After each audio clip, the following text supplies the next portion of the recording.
Prescient. So today we'll be looking at some basic differences that we have in data processing across Python and Node-RED. So Node-RED, which is based on JS, obviously. So the thing is, Python has been very well known and it's been dominant in the space. Specifically, it has libraries like Pandas, which helps you deal with it very easily. We have Danfo as an alternative in the Node-RED environment. We have a bunch of videos on how you can deal with it.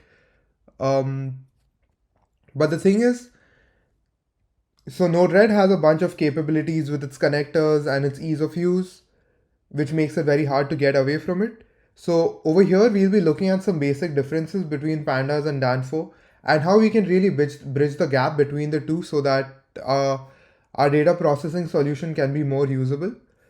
So some points over here. So to highlight the obvious, there are certain capabilities that Pandas has that Danfo doesn't. So we saw a bunch of those capabilities in our we saw a bunch of Danfo's capabilities in our previous videos. Here are some that Pandas does better. And so one of those things which I really like is the fact that you can send, you have multi-indexing available in Pandas.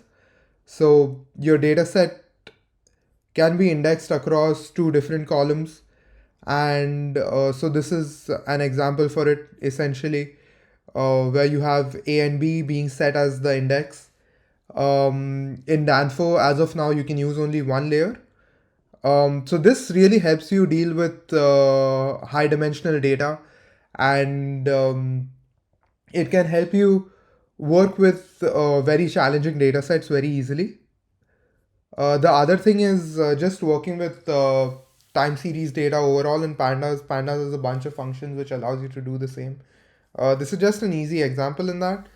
You can do this same operation in Danfo too, by the way. It just has multiple steps involved as compared to this. The next thing, which I personally am a really big fan of, is the availability of sklearn. And so Pandas integrates very easily with sklearn, considering they're in the same environment. And so this allows you to work with that data essentially. But the thing is, once you've done this and you need to go back to your environment, it is still extremely easy to connect your data back to the Node-RED environment. In this case, we have Prescient, the designer.